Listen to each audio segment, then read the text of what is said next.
Welcome back to my channel Radiant Living. I am Dr. Pramod Joshi, MD Medicine, has come back with second video on exercise. You have seen in my first exercise video about advantages of exercise. Now you must be wondering which exercise I should do. In this video, I'll explain you about different types of exercises and how we can measure it. Roughly, we can divide them into three categories based on effects on body parts, on oxygen consumption and intensity of exercises. The first effects on body part we can see in five segments. The first segment is cardiovascular aerobic exercise. In this, the action is on heart, lungs, and the vascular tree. The increased heart rate and increased stroke volume increases cardiac output, the lung capacity increases, and there is increased oxygenation in the blood.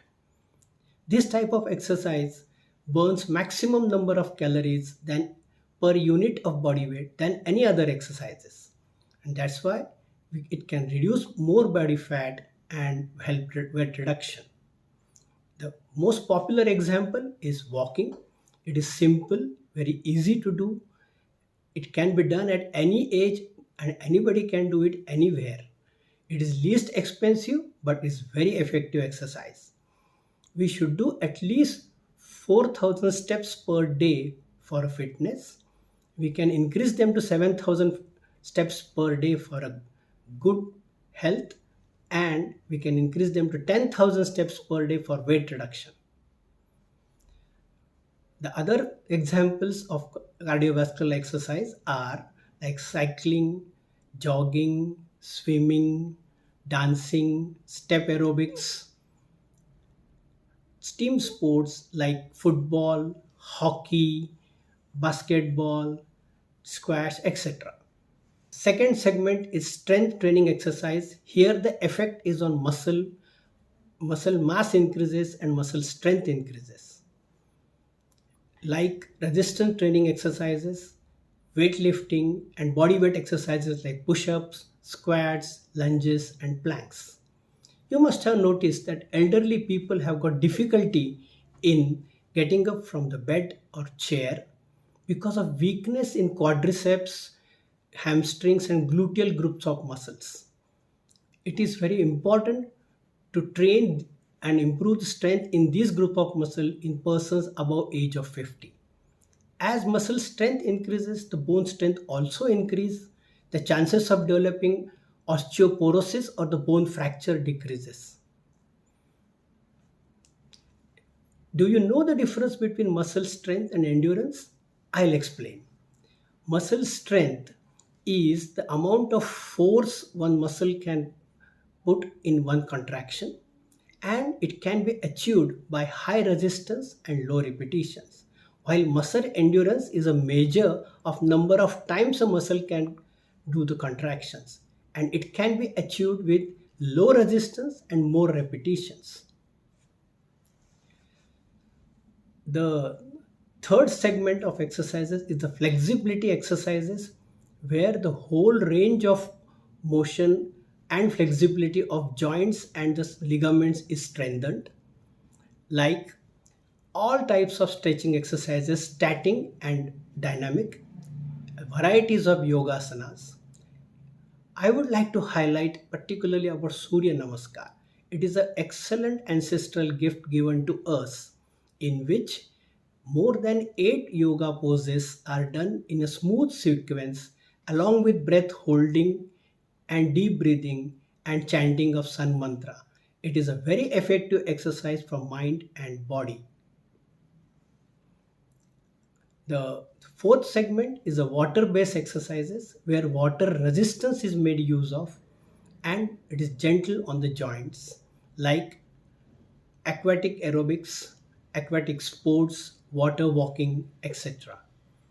The fifth segment is adaptive and therapeutic exercises. In this, we have tailor-made exercises for different medical conditions like arthritis, back pain, neck pain, stiff shoulder, etc. Now we come to the second category, that is depending on oxygen consumption. like aerobic exercises and anaerobic exercises. Aerobic exercises are the cardiovascular exercises we have already seen, in which the mitochondria in the muscle cells, with the help of enzyme, burn the oxygen and produce energy ATP molecules. But if the available oxygen in the blood is not sufficient for muscles to produce energy, they start producing energy without oxygen, that is anaerobically, in with some different enzymes methods, in which the lactic acid is produced. Accumulation of lactic acid can cause muscle cramps and unpleasant sensations.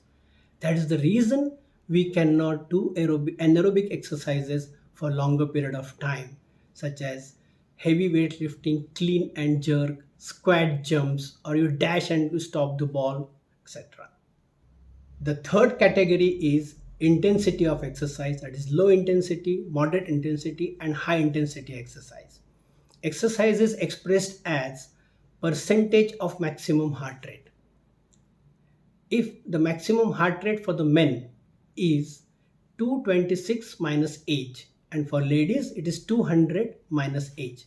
For example, a man of 26 years, his maximum heart rate will be 226 minus 26 is 200. And if he is exercising and his heart rate goes to 100, that means he is working at 50% of the maximum heart rate. It is a moderate intensity exercise. You can see the details in slide. The second measure of exercise is metabolic equivalent task, or METs. A MET is a physiological expression of energy expenditure of a physical activity. One MET is equal to energy expended at rest. All activities have been calibrated in different METs, and details of it you can see in the chart. Just short example, if you are walking at average pace, you are working at 3 to 4 minutes. If you are jogging, it is like 6 minutes, and if you are running, it is like 12 minutes. 12 minutes. The, the last way of measuring the exercises is the talk and sweat test. So when you can complete a full sentence easily, or you can talk easily, it is called as low intensity exercise. There is no sweating in it. If you are only able to talk few words and there is little bit of sweating, it is moderate intensity exercise. And if you are not able to speak or utter only occasional word and there is profuse sweating, it is a high intensity exercise. This you can see in the slides. Now you are well acquainted with the different types of exercises, and you must be wondering to set your goal for exercise, which I will explain you in my third exercise video, along with some good tips during exercise. If you like this video, please subscribe and press the bell icon. See you till then. Thank you.